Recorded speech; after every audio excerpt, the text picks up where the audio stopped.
So today we're going back to our core Newlyners, although we will be including Tuke and Ingram, who you met last week.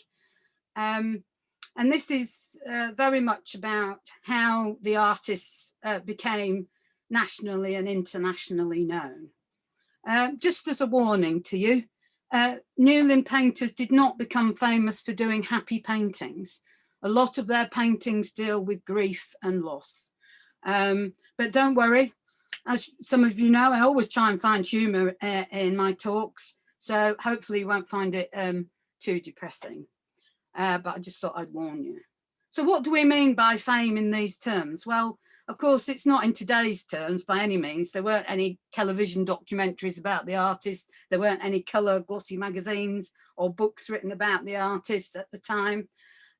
But the art world has its own terms of reference, and very much the same now really as it was then, but maybe with a slightly different emphasis. So the terms of reference were, had they had any exhibitions of their work?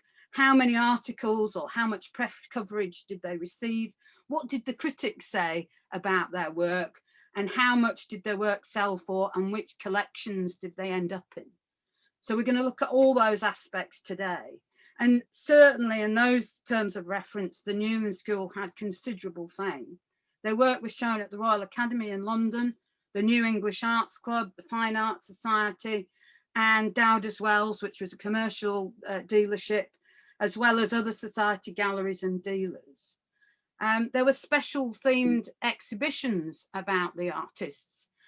This was a major show at Nottingham Castle Museum and Art Gallery in 1894 on Cornish art. And it included artists from Newlyn, St Ives and Falmouth, and toured to London and Nottingham and various other places. So it meant they had a broader audience than just the London audience. And they were also included in periodicals from the Art Journal to the Strand magazine, the Magazine of Art and the Woman's Realm. And there were also articles about individual artists, as we saw last week with Henry Scott Tuke. There were also articles on Stanhope and Elizabeth Forbes.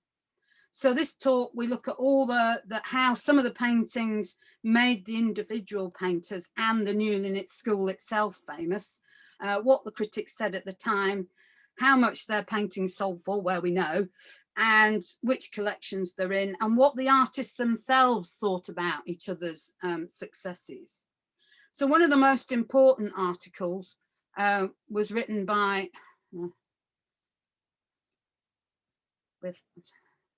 waiting for my next slide, sorry, got stuck. Oh, come on.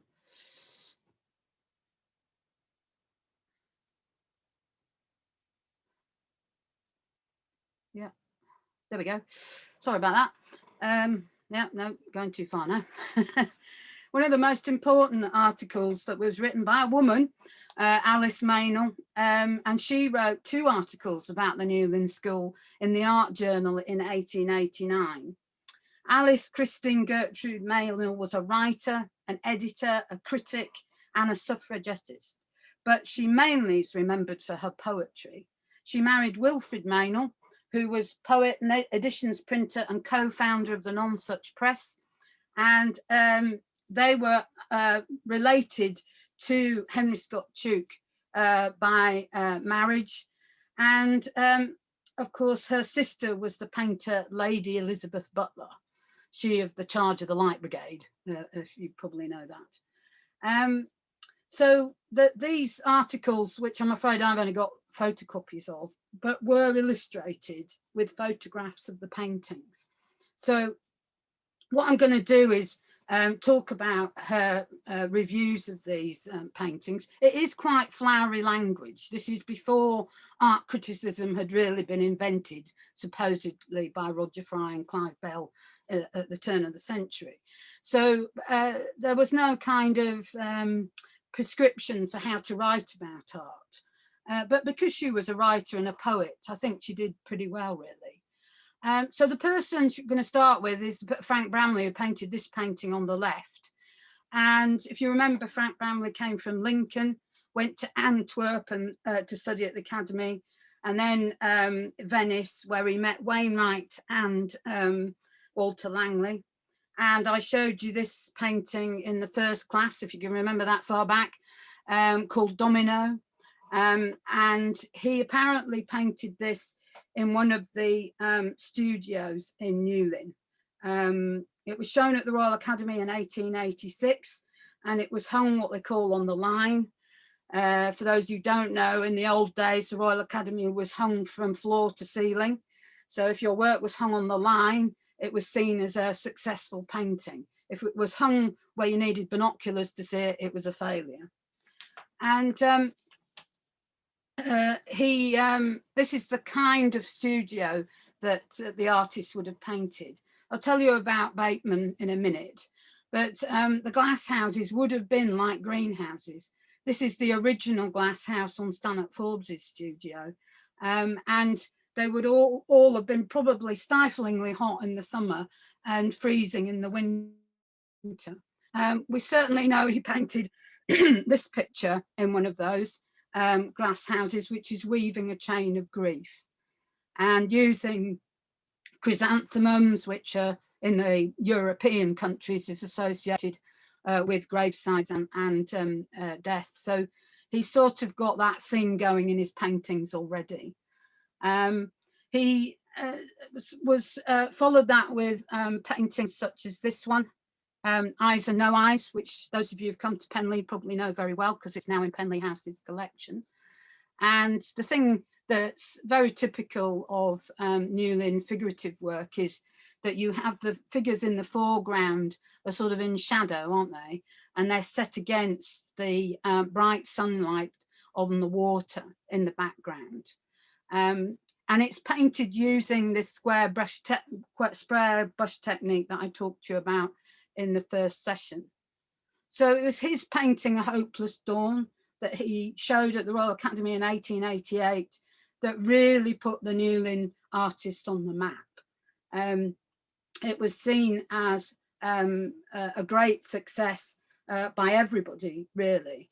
And as I explained in that session about Cornish fishing and social realism, he really sort of stole Walter Langley's thunder by painting the same sort of theme that Langley had been painting in watercolours, but he painted it in oils. So, and it's a huge painting. I've given you the measurements on the top there.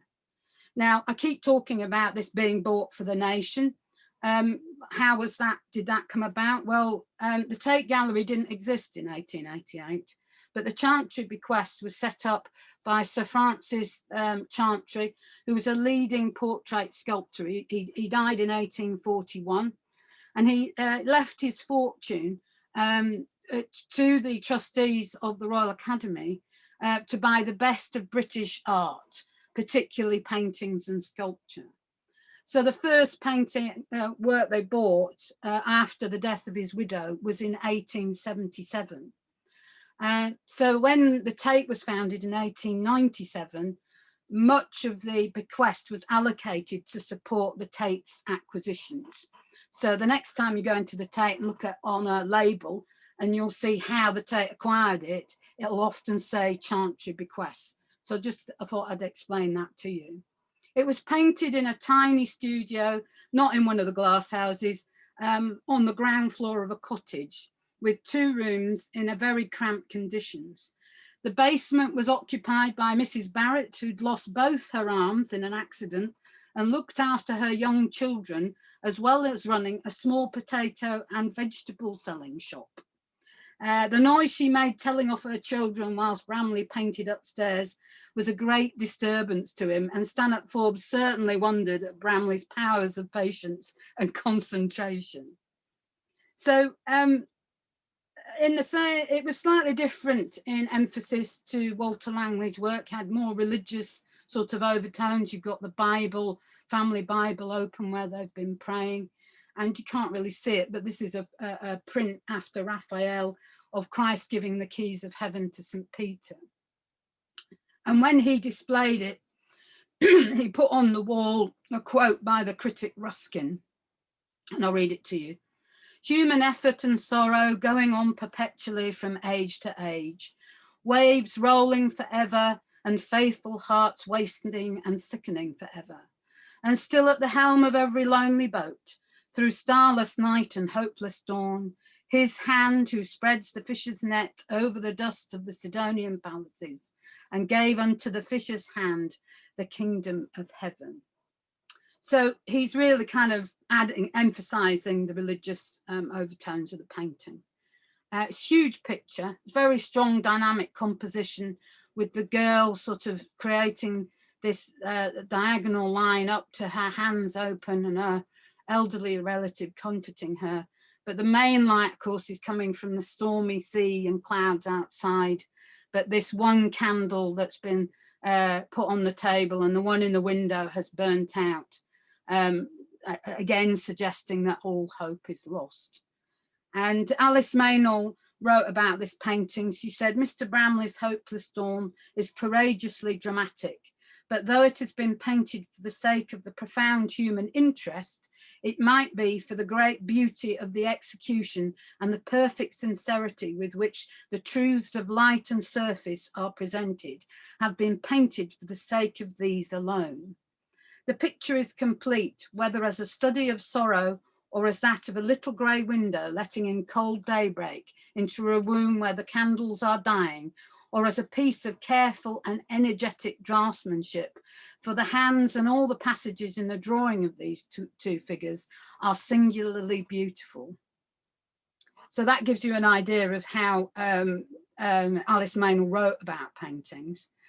And this is a study which is now in Penley House's collection, very small painting, again showing you how Frank Bramley used the square brush technique to work out the darks and lights and the general composition before he started a big painting. And you can see all the elements are there, aren't they? And the other interesting thing you learn from this picture, can you just see the sort of orangey pink background there? And that shows you that he put this, a bit like Constable did, put a coloured ground down on his canvas before he painted on it, which gave it a warmth, if you like. So it was seen as a great success by the artists, and this is a party they had to celebrate the success of the painting, called A Hopeless Drunk and a Hopeful Dawn. And this is Frank Bramley over his sick bucket after he's overindulged in all these foods and drinks. And this is Stanhope Forbes and Albert Chevallier Tayler, and there's the window and the table from the painting. And it's a joke menu, so you have things like sucre maigret à la chanterie, John Dory sauce académique, pomme de terre, New English, au naturel, chade froide de critique suprême à la présidente, champagne royal, and even a pun, burn de contention. And this was drawn by Fred Hall. And so it gives you an idea of how the other artists supported Bramley with this success and how it reflected on them as well. He followed it the next year with this more optimistic painting called Saved, which was bought at the time by the South African government and is in Durban Art Gallery. Again, I can show you the study for the painting, which is in the Northumbria University, using the square brush technique to work out where the figures were going to be in the final painting. You can see he's moved the fisherman from the doorway to him pointing out the window and looking at the storm, because this is the young lady who's been rescued and she's ended up in this fisherman's cottage. And you got the little detail of the boy looking over the settle and the little children looking at her, but the colours and the light have already been worked out in the study. This is another rather sad picture, again relating to child's death this time, for such is the kingdom of heaven. And this was bought by the New Zealand government in 1913. And it's of a funeral taking place on the seafront at Newlyn. We've got the South Pier in the background. And they're all wearing their communion whites, their best Sunday, frocks. And it's again, he really relished this idea of painting white. Do you remember the domino I showed you at the beginning? White dresses against white walls, and he's doing it again here. And also the use of chrysanthemums is interesting, isn't it, as the sort of funeral flower. But just to cheer you up, here's one of his later Newlyn pictures after 50 years, which is a wedding anniversary set against the sort of, again, the figures in the foreground are in shadow and the sunlight's in the background. And this was purchased at the time by the South African government. So all of these sort of empire of the British Empire around the world would see the catalogues for the Royal Academy exhibitions in London, and they probably would have an ambassador who would go and actually buy the paintings for their national collections. Sadly, this one is rolled up in a basement in Cape Town.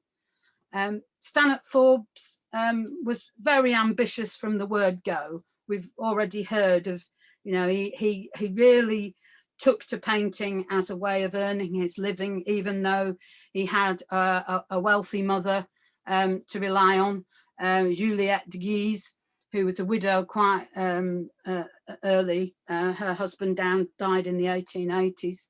And she was a bit like his business manager, really, and dealt with dealers in life, so he didn't have to bother with that kind of detail.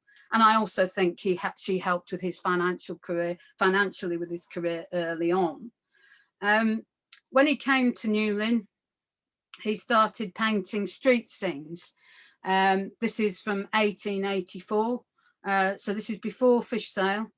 If you remember, he'd been painting street scenes in Brittany, and we talked about the perspective in this picture, didn't we? And how he'd exaggerated it so this girl looks about 6 foot high, where he's come back down to earth, literally, in Newlyn, and you get a much more conventional perspective. But if you remember, he was a great adherer to plein air painting. He wanted to paint outdoors. He complained initially that he found it difficult to get young women to model for him, but eventually he won them over. He thought that they were far too shy, and he found the older models a lot easier. And this is a painting on the slip. If you remember, before the road was built in 1908, Streeton Nowen and Newlyn were cut off by the tide. So this was a great opportunity for people like Forbes to paint people on boats and people on the land. But of course, it was in 1885 that he really, 1884 to 85, that he started his fish sale painting. He described it to his mother: "The wet sands and the fish and the people buying is what has determined me to stop. But I don't know if it's to be painted. I shall try. However, and you may soon hear, I have started a huge canvas." And as we heard, he had difficulties with his models and the weather. "I sallied forth to have another go at the large picture. I got blown about and rained upon. My model fainted." But he went on to say he got a capital model in his landlady, Mrs. Madden's brother, who, though rather more well-to-do than most of the men here, doesn't object to sit for me. And with a sou'wester and a white coat, he looks a fine old salt and greatly increases the interest of my large subject. And so he was still painting it by the October. So you've got to remember the tide's going in and out, and the weather's changing, and October in Cornwall can be pretty blowy. But he didn't give up. His friends Tuke and Chevallier Tayler told him to keep going. And we talked, didn't we, about the fact he paid his models, and he even paid for the skate and the turbot for an hour. As you can see, this painting wasn't bought for the nation. It was sold to Dowderswell, his dealers, for £250, roughly £20,500 in today's money. And it was rejected by the Chantry bequest for being too influenced by foreign schools, aka it was too French. So Forbes couldn't win, really. I mean, he was pioneering with this painting, especially in the British art scene, but the Chantry bequest felt it was French. So he didn't care because he sold it to his dealers. But he did another fishing painting off to the fishing grounds. And do you remember we talked about how he combined two perspectives in the painting, because you can see the bottom of the boat and the horizon at the same time. And unfortunately, this one didn't sit well with the critics. They loved this painting. In fact, one critic wrote that Mr. Stanhope's fish sale manifests the finest quality in natural art. This is Alice Meynell, sorry, in her article. It is a triumph of true pictorial vision, and to see pictorially the truth of nature is the first of the arts. It is nature and art together, for he who has it in perfection divests himself of artifice and learns to look with an appreciative simpleness. Then comes the power of comparison, which is the open secret of outdoor painting, and then the quality of colour. This is the lesson to be learnt by the eyes. As a colourist, Mr. Forbes has extreme refinement and a moderation which does not prevent a singular completeness. So she's talking about the naturalness of his colour. But as I say, the critics didn't like this picture so much because of the fact he used these two different perspectives. And it was a critic, Claude Phillips, writing in the Royal Academy Annual that said, we have again the cool, harmonious grey tones founded on French models, the atmospheric effect, the freedom from affectation and sentimentality. But we also have the same want of mastery in rendering perspective. And both linear and aerial, and what is more serious, the same lack of genuine individuality, in the absence of which we do not venture to hope great things of an already skillful painter. I bet Claude Phillips regretted saying that. And he sold it for £28,000 to the Walker Art Gallery, £350 in the money of that day. So he was having financial success from his paintings from the word go. And he really, again, I can't emphasize enough this adherence to plein air painting. And he produced this rather not quite successful painting called Their Ever Shifting Homes in 1887. It's of travellers or gypsies coming down the hill into Newlyn. And he told his mother in letters that it was going well. But when he went to see it at the Royal Academy, he thought everybody else's work was great, but he thought his picture fell flat. I heard very few complimentary remarks, and it seemed to astonish nobody. It looked very bad to me. So, you know, he expected his paintings to astonish. Anyway, he sold it to the Art Gallery New South Wales in Sydney in 1890, where it still is. And then Forbes, mainly due to ill health, but our lovely inclement Cornish weather, started to do more interiors. And this is his very successful painting, The Village Philharmonic of 1888.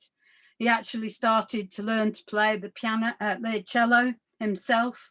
He wrote to his mother, I did something on Monday I ought not to have done. I had my first lesson on the cello. You won't be enlightened by the result, I fear. I am put back to making all kinds of sounds, shakes, tremors, and arpeggios. But it's a very clever painting. It's starting to show his real ability at painting low light levels, which became one of his tour de forces, really. So it's lit by the window, but can you also see the oil lamp on the right here? And then the light above, and then we think there's a candle behind the choir as well. So light is leading your eye around the painting. And this picture won a gold medal in the Paris Universal Exposition and was purchased by the Birmingham Corporation at the time. Slowing down again, sorry.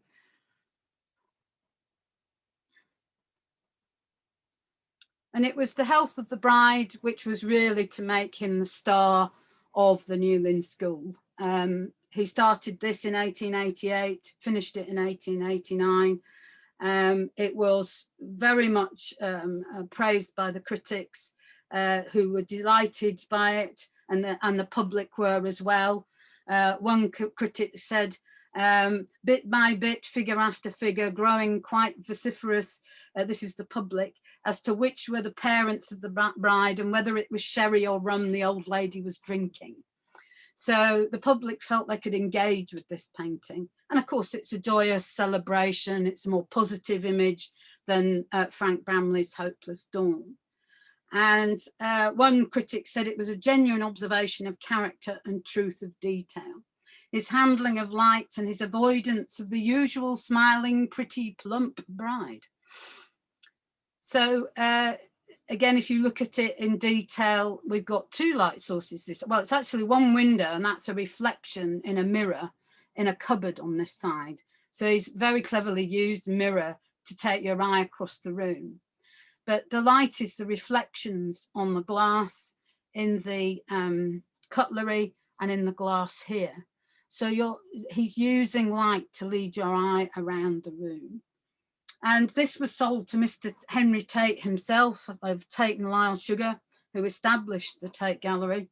And he sold it to him for £600, which in today's money is about £49,000. And he wrote to Tate saying, I myself will be rather occupied down here, no less matter than my own wedding. It was inevitable after painting this picture.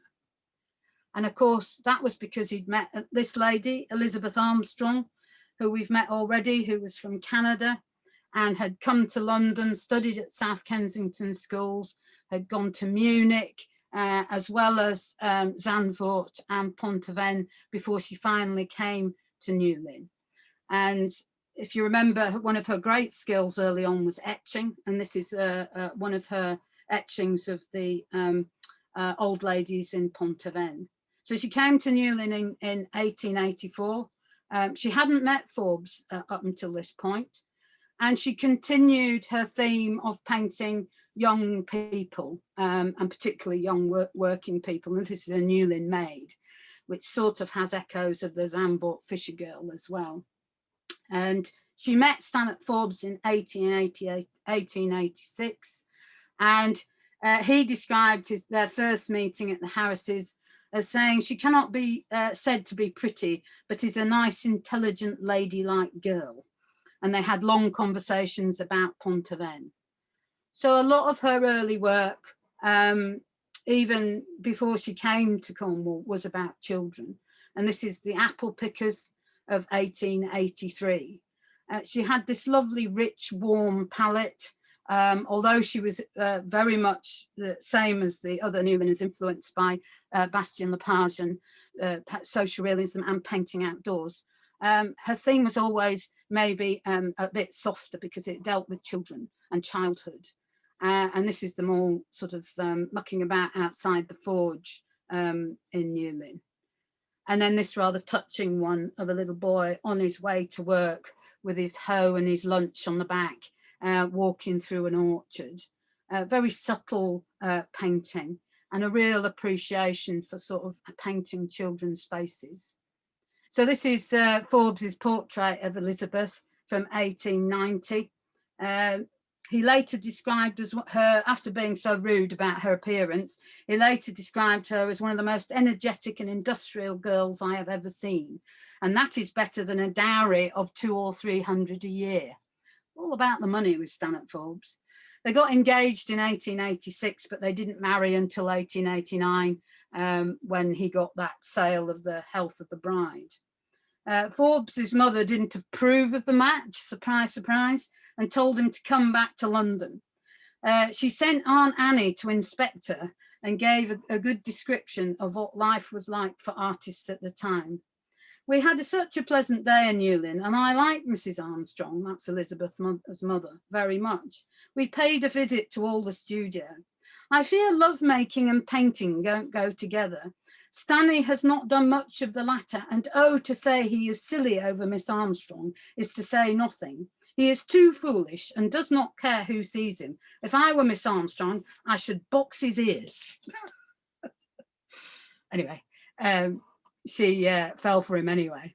And this is one of the last major paintings she did before she married Forbes, of School is Out, which shows this warm palette. I always describe Elizabeth Forbes as a Newlyn realist with rose-tinted spectacles, because she has this way of painting pinks and mauves and much sort of warmer colours than Stanhope Forbes and the rest of them. And again, because she's dealing with children. We'll talk about her paintings in more detail in Women Artists next week. But she already had notoriety before she met and married Forbes, but obviously it helped. And this painting, which went to Australia, Mignon, was bought by the Art Gallery in New South Wales in 1892 as well. And she competed with her husband with these big paintings. This is another very clever low-lit interior, so on a par with Forbes's Village Philharmonic. And it's all about the reflected light on the floor, isn't it? And you can see the candle above the piano and the light coming through the windows and Newlyn in the background. And when it was shown in London, one critic said that foremost this year is Mrs. Stanhope Forbes with her minuet. She is one of the most accomplished of the Newlyn school, and at times in colour and effects of light surpasses her husband. I bet that didn't go down too well at home. And of course, it's not contemporary costume they're wearing, it's 18th century costume, which comes from, in my view, the fact that they had this amateur dramatic society and they were doing a version of Oliver Goldsmith's She Stoops to Conquer at the same time. So she had access to the fancy dress box. This is another painting that was exhibited at the Royal Academy in 1891, which gave her, you know, it put her on a par with her male contemporaries. A lovely picture of children again playing a game. And she features in the articles other than Alice Meynell. This was an article in general about artists in the Magazine of Art in 1894. And the critic wrote, one woman at least should figure in this sketch, and no better type of rising woman could be found in the wife of Mr. Stanhope Forbes, whose first pictorial laurels were won as Miss Elizabeth Armstrong. Her first pictures, however, were like her husband's of Brittany, and for the last few years she too has gained inspiration from the long and equable moods of grey, so typical of Newlyn light and atmosphere. Well, I don't think that was true, actually. She didn't paint grey paintings. She also featured in the article in the Strang magazine of 1901, which was about Elizabeth and Stanhope Forbes. And this shows you her portable outdoor hut studio, which was on wheels. And when they moved to Trewavenneth Farm after they got married and where Alex was born, she had this built for her. Now, surprisingly, not surprisingly really, there's little mention of Walter Langley in the original article by Alice Meynell. This is the only painting by him illustrated. And again, it's probably because he painted in watercolour and it still wasn't taken seriously enough. He fared better in the Nottingham show in 1894 and had major watercolours included in the exhibition, including the disaster in a Cornish fishing village. He only started to show his oils at the Royal Academy in 1892, but he had all this success in Europe with his watercolours. So some artists mentioned in Alice Meynell's article were noted as members of the Newlyn School at the time, but sadly little of their work survives today and is known of, and they've disappeared into obscurity. And one of them is this artist, Benjamin Arthur Bateman. He arrived in Newlyn in 1885, and he's mainly remembered for his generous support of buying the fields that became known as Bateman's Meadow and building the glass houses on that he rented, sold, or gave to the Newlyn artists to work in. These are two rare paintings. One's called Courtship, the other Marriage. I'm a cynic. I say the title should be the other way around, because it's women who usually court men, and then by the time they're married, the men have to make up for it, don't they? Anyway, naughty cat. Another artist who very little seen of today, is Henry Detmold, and he was born in Surbiton. And this is the illustration from the magazine. Sorry, it's a bit dotty. And I worked really hard to try and find this painting.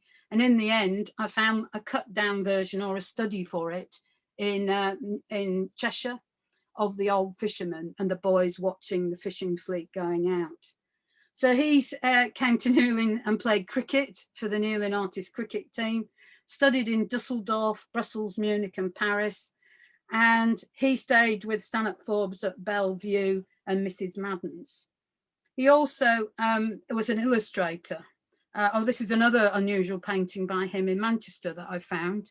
Looks like it should be South Korea, shouldn't it, with somebody spear fishing or cormorant fishing, but it's actually someone spearing fish in Mounts Bay.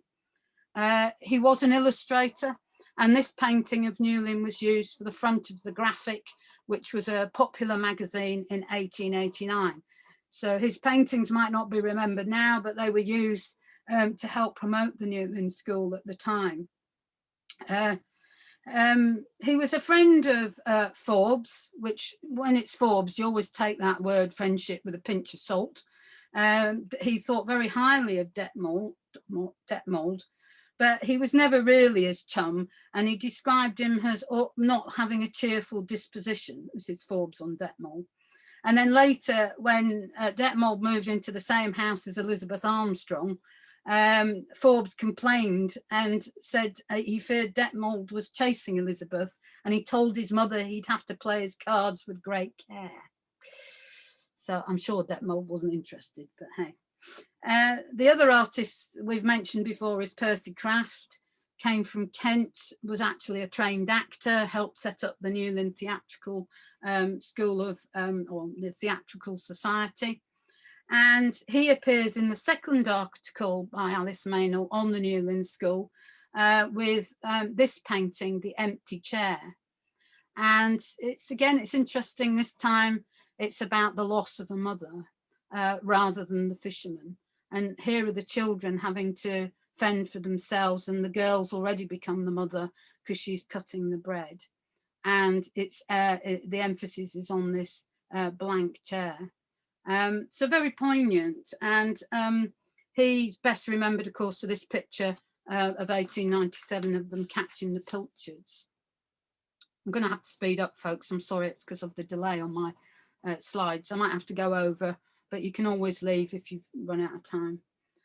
Fred Hall, who was from Yorkshire, another one who went to Verlat's Academy in Antwerp, and he is best known for this picture in Penlee's collection called In the Fields, painted in 1886.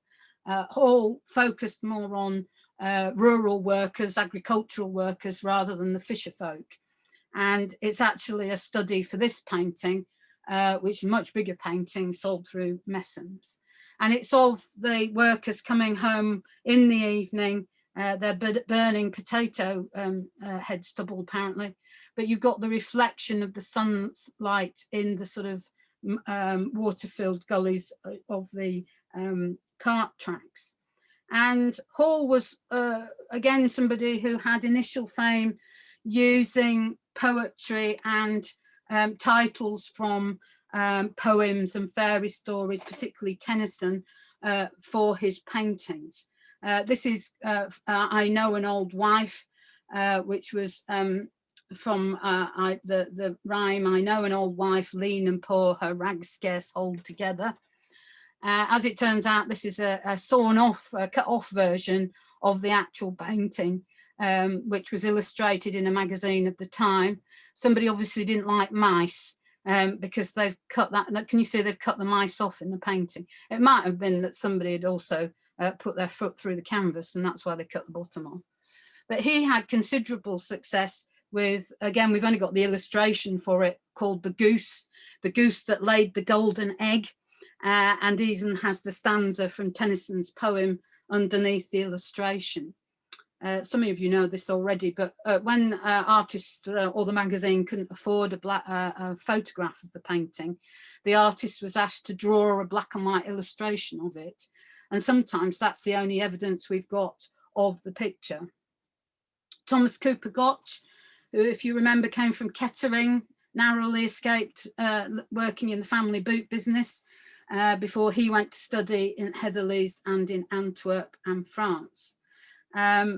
He married his fellow student Caroline Burland Yates in Newlyn in 1881, and he initially was very much with the Newlyn realist school of paintings. I rather love this one called Hiding from Granny, and you can just see the kids at the bottom there and Granny looking out the window, but it's all this detail, isn't it? The weeds growing and the good old green lichen that grows in Cornwall, and every pebble is painted in the courtyard.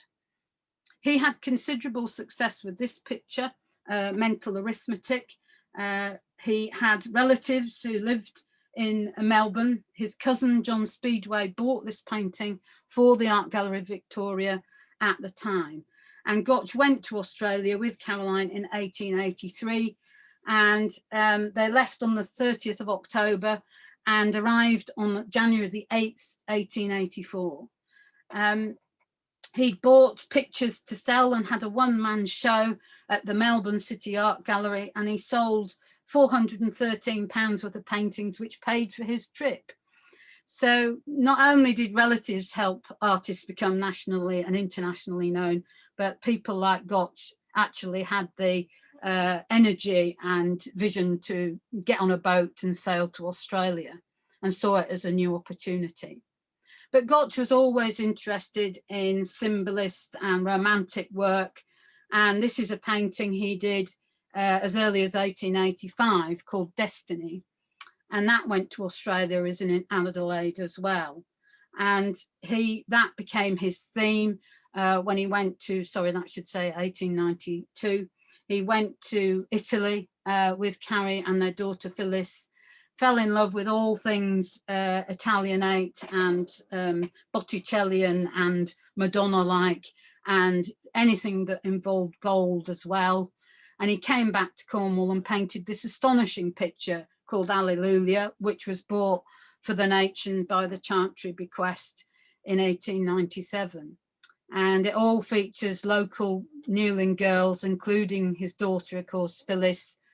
And they're all wearing costumes that were made up from fabric from the Liberties, and they were supposed to show the various aspects of universal nature of worship, and more about his work in another lecture.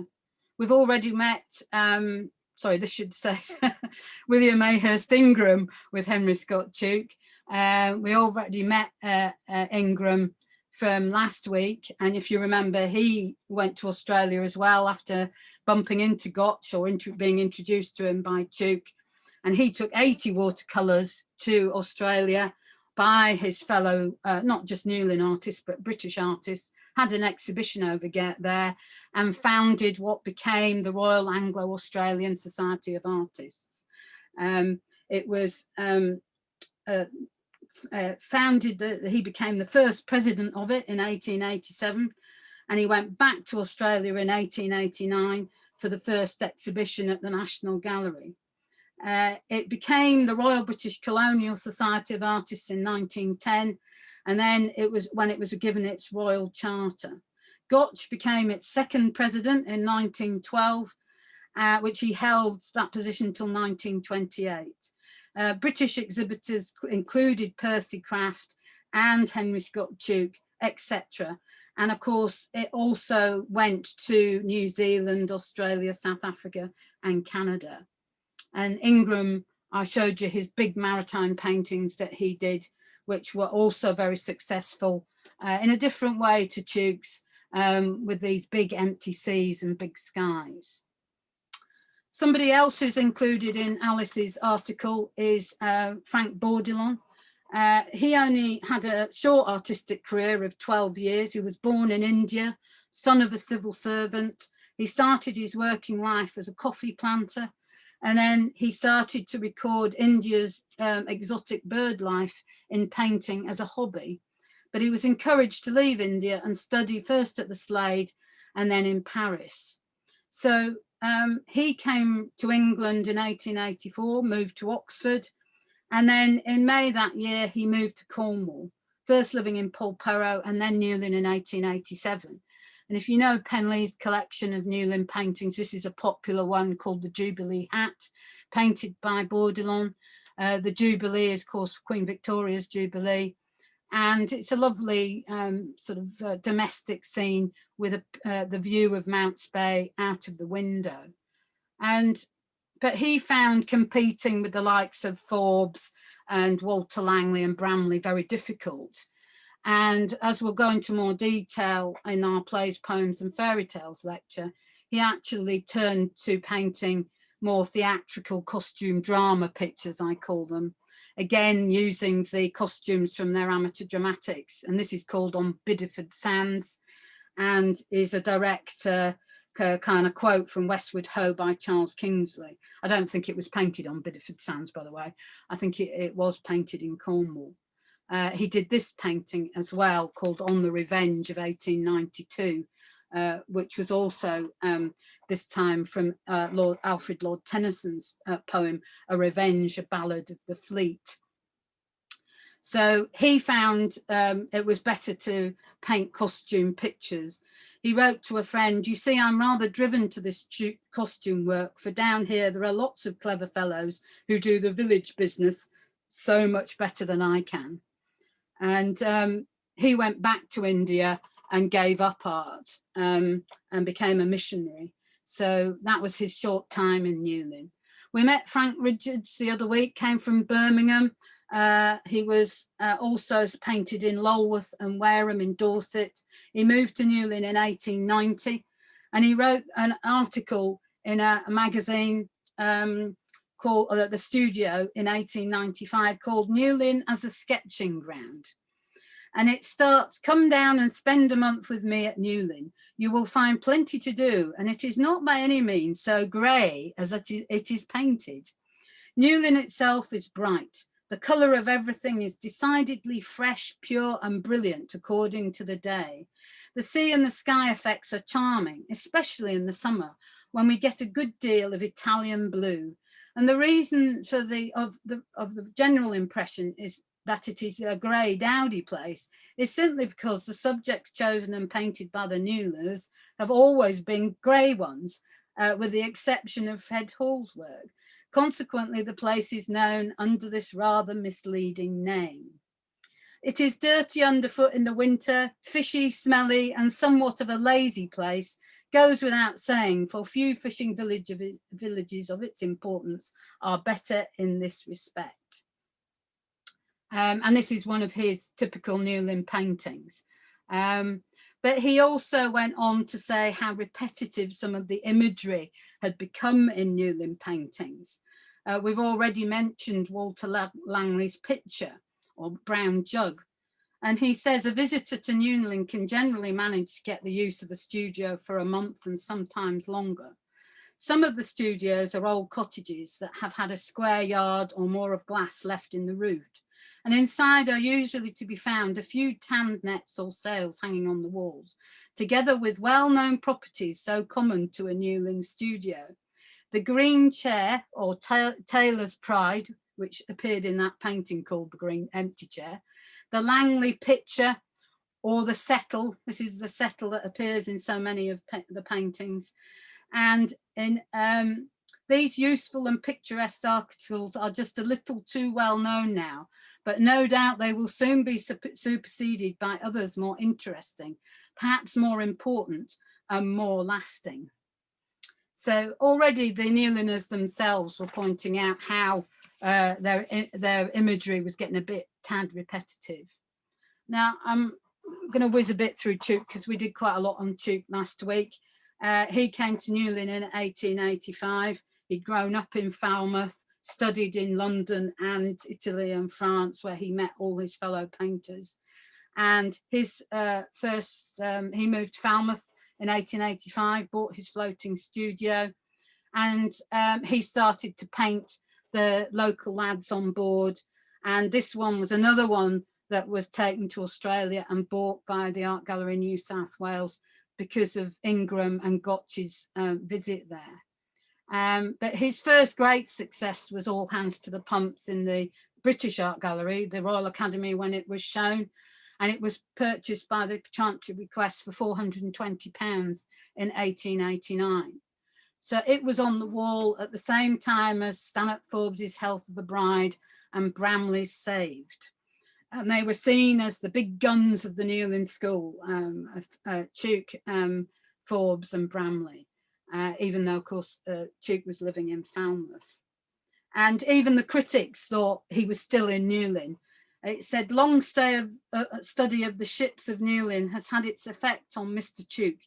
He knows how the waves look in storm and sunshine and how the sailors act in times of crisis. With this picture may fairly be compared to the two important works that hang opposite one another, Mr. Stanhope Forbes' The Health of the Bride and Mr. Frank Bramley's Saved. In these three pictures, the group of young painters who are coming to be called the Newlyn School have reached their point of highest achievement. So it's because of these paintings that the Newlyn School term was coined, if you like. And this painting went to Germany after it had been shown in London, also went to Australia and Liverpool and Oldham and Chicago. It ended up in Munich in 1894, where it won a gold medal and was bought for £225 by the German government, roughly £18,500 in today's money. Tuke also sold pictures to the Walker Art Gallery. You've got to remember the northern galleries, I always say to my students, there's actually more Cornish painting in northern galleries than there is in Cornwall, because it was the northern industrialists of Liverpool and Birmingham, Manchester and Leeds who had the money to buy these paintings, and they even helped build the galleries to put them in. And we also saw this painting by Tuke that went to Nottingham with all the other artists in 1894 and was bought by Nottingham Castle Museum at the time. I also showed you the fact that Tuke wrote articles about, had articles published about life in Falmouth, and he illustrated them with his own work. His second painting that brought him considerable success was August Blue, which was also purchased by the Chantry bequest for the nation. He sold this one for £525. So not quite as much as Forbes's Health of the Bride, which, if you remember, he sold for £600, which is £43,500 in today's money. So he had articles written about him as well. This is by Flora Clickman, The Life Study of a Famous Painter. Interestingly, written by a woman again, and she went and interviewed Tuke in his house in Falmouth, and met Mrs. Foraker, his housekeeper. And Flora writes, in Falmouth, Mr. Tuke throws overboard the trammels of society and lives a life of absolute freedom. He sometimes starts for dinner, his immaculate evening dress being covered by yellow oilskins. And he talks about painting the nude outdoors. When I first began painting the nude outdoors, the model sat out till mid-November, and I used to watch him going pink and blue in patches, but he was a professional and knew what to expect. Latterly, I have worked with amateurs and I'm much more careful to preserve them. They are very plucky generally, and if you let them swear a little now and again, it seems to relieve them. And this is his other great success, called Ruby Gold and Malachite, which was bought by the London Corporation in 1908. And then Albert Chevallier Tayler was a great friend of Tuke's. They'd met at the Slade along with Gotch, and then they'd also met in Paris. He was born in London in 1862, son of a solicitor, studied at Heatherley's and the Slade, and he came to live in Bellevue and then lived with the Gotches in Malthouse. He was a Roman Catholic, and his early work is again very much influenced by sort of spiritual and religious themes, but kind of same sort of composition and ideas as Frank Bramley's Hopeless Dawn, but a bit more positive. This is Bless, O God, These Thy Gifts. And although they're a poverty-stricken family, the title suggests they're grateful for what they have. And this was the painting reproduced in Alice's article. He had some fame with his early and financial success with his Newlyn interiors. You can see Kate Jeffreys appears in so many of the paintings by the Newlyners. And here she is in her wedding dress with her painted again, her identical twin sister, and the interior of the cottage with the blue and white china on the dresser, etc. And this is another painting that came up at Bonham's quite recently of the same interior of a council of 3, and also showing Chevallier Taylor's great skill with the square brush technique. You can almost see it on the fabric here in the corner. He also dealt with grief and loss in this painting, not lost but gone before, of a father and daughter who's possibly lost wife and mother. They can't afford a headstone, so it's just a simply marked grave. And it's all painted in these dark Newlyn sort of realistic tones.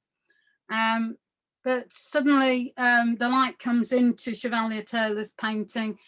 This is actually a fish painting, but it's painted in Bourdillon in France.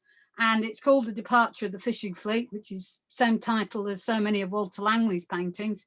And it also deals with a fish sale, but on the quay instead of on the beach.